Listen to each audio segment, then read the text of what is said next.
PCEA Communication Department is a department under the church mandated to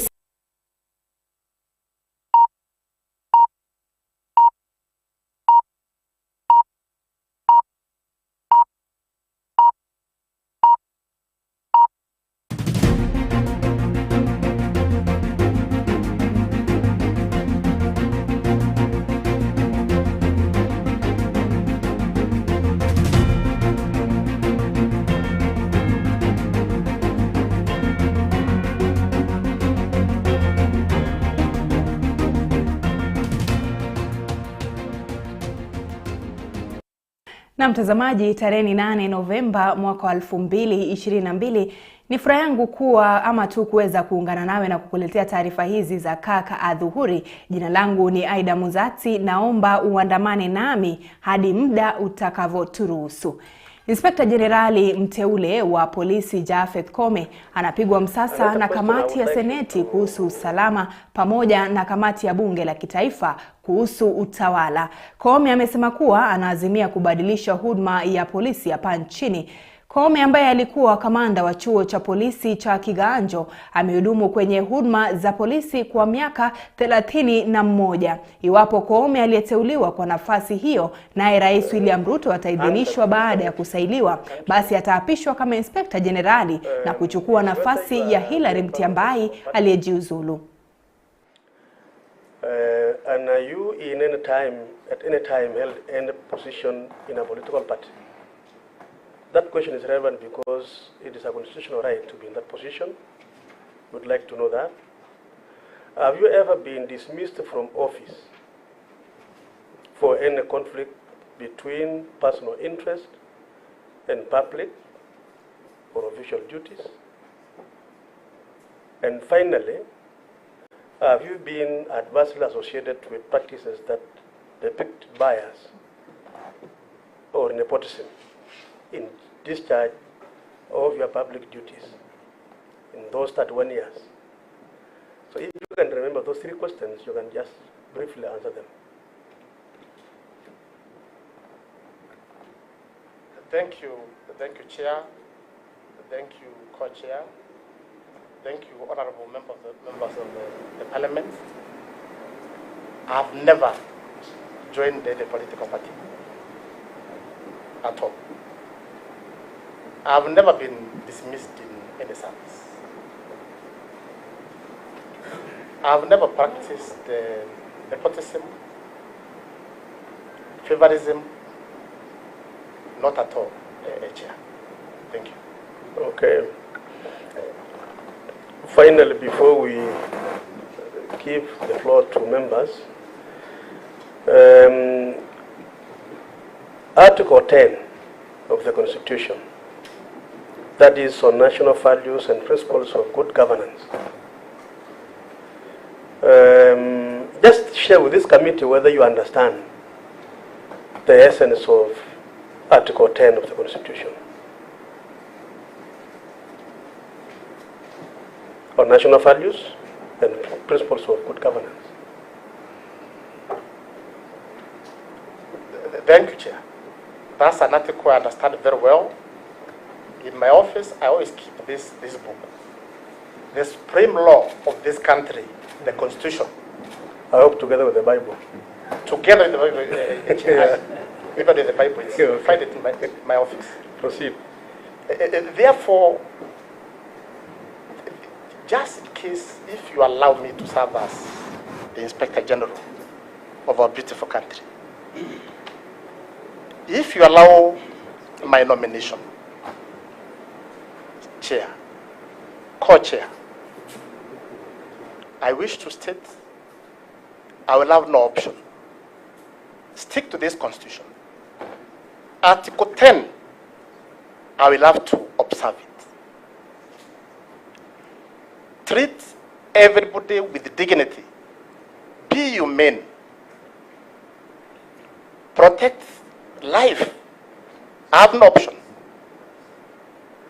So all those values mentioned under Article 10, Chair, co-chair, members, is my commitment.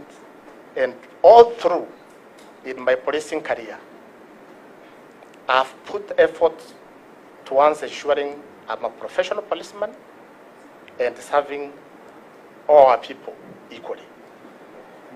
Na mtazamaji, naarifiwa kuwa shughuli hiyo ya kumsaili Japhet Koome imekamilika tu muda mchache uliopita, na sasa tunasubiria tu matokeo ya shughuli nzima, na iwapo basi ataweza kupita usaili huo, basi ataapishwa naye Rais William Ruto na kuchukua ofisi yake Inspekta Jenerali wa polisi.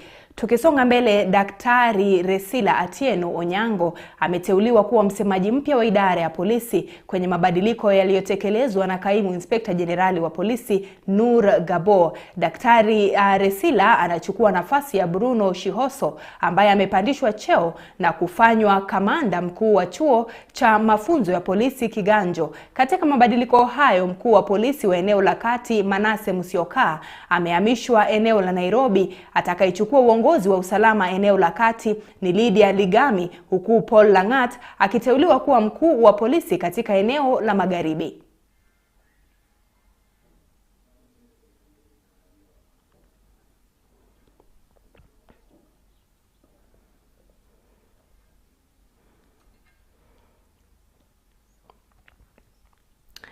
Na sasa tuvuke mipaka hadi kwenye taifa la Misri, ambapo Rais William Ruto alitoa hotuba yake ya kwanza kabisa kama rais kwenye kongamano la mabadiliko ya tabia nchi ama COP27 linaloendelea nchini Misri. Ruto katika kauli yake akiweka ajenda ya Kenya na bara la Afrika kwenye meza ya ulimwengu kuhusu juhudi za kukabili changamoto zinazotokana na mabadiliko ya tabia nchi. Ruto aligusia athari za kiangazi hapa nchini na bara la Afrika, akitaka ulimwengu kusaidia mataifa yasiyojiweza.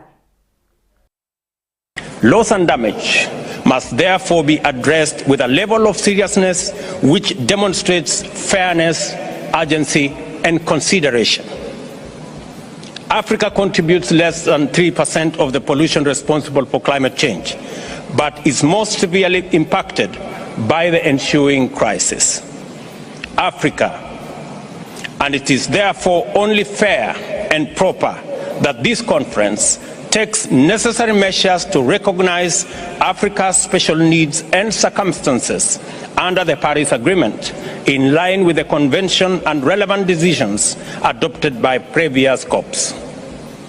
Beyond the overdue, legitimate and priority concerns of resilience, mitigation, loss and damage, Africa offers unique potential to play an indispensable positive role in the planet's climate change future. In the East Africa alone, for example, there exists sufficient hydroelectric potential to produce 100,000 megawatts, and if properly exploited, could generate enough clean energy for the whole of the continent.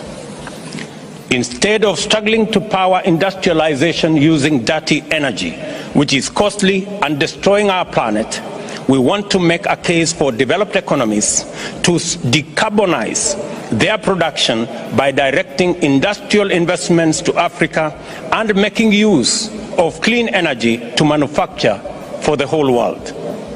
COP26 established the Glasgow Dialogue to formulate funding arrangements for measures to prevent, mitigate, and remedy loss and damage associated with adverse effects of climate change. Loss and damage is not an abstract topic of endless dialogue. It is our daily experience and the living nightmare of millions of Kenyans and hundreds of millions of Africans. A phenomenon of rising water levels in Rift Valley lakes was experienced in Kenya in 2020 and generated humanitarian crisis of unprecedented levels. Naam, ni Rais William Ruto akizungumza hiyo jana kwenye kongamano hilo la kukabili tu mabadiliko ya tabia nchi linalofanyika kule Misri linalojulikana kama COP27. Na mahakama jijini Nairobi asubuhi ya leo imeendesha kikao katika kutatua utata ulioko kati ya marubani waliogoma na shirika la ndege nchini Kenya Airways ili kusitisha hasara ambayo inashuhudiwa kufikia sasa.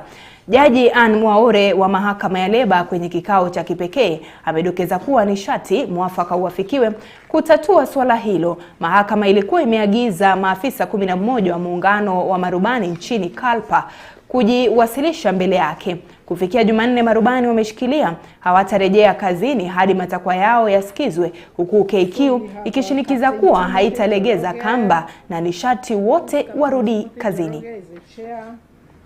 David Magwa is the vice, and Mureithi Nyaga, Captain Mureithi Nyaga, CEO.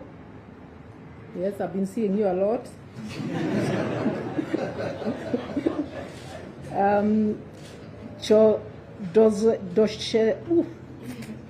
Waraka is that one. We have Wilson Matthew.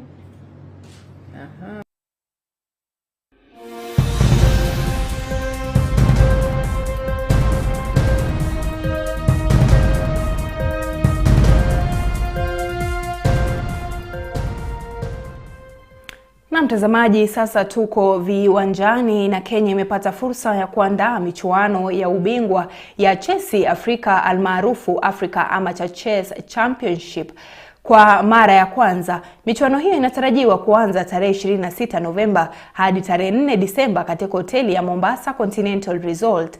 Mwenyekiti wa shirika la chesi nchini Bernard Wanjala amesema kuwa michuano hiyo itaimarisha ujuzi wa wachezaji wa chesi na kuwapa umaarufu huku ikiboresha sekta ya utalii.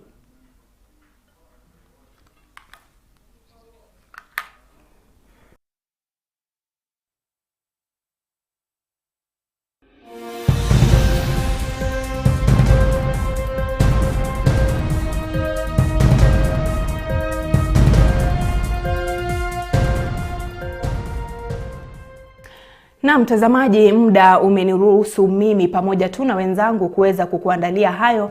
Tuungane tena mida ya saa 12 jioni katika taarifa za Kirk Machweo. Jina langu ni Aidah Munzatsi mtazamaji, na kutakia mchana mwema.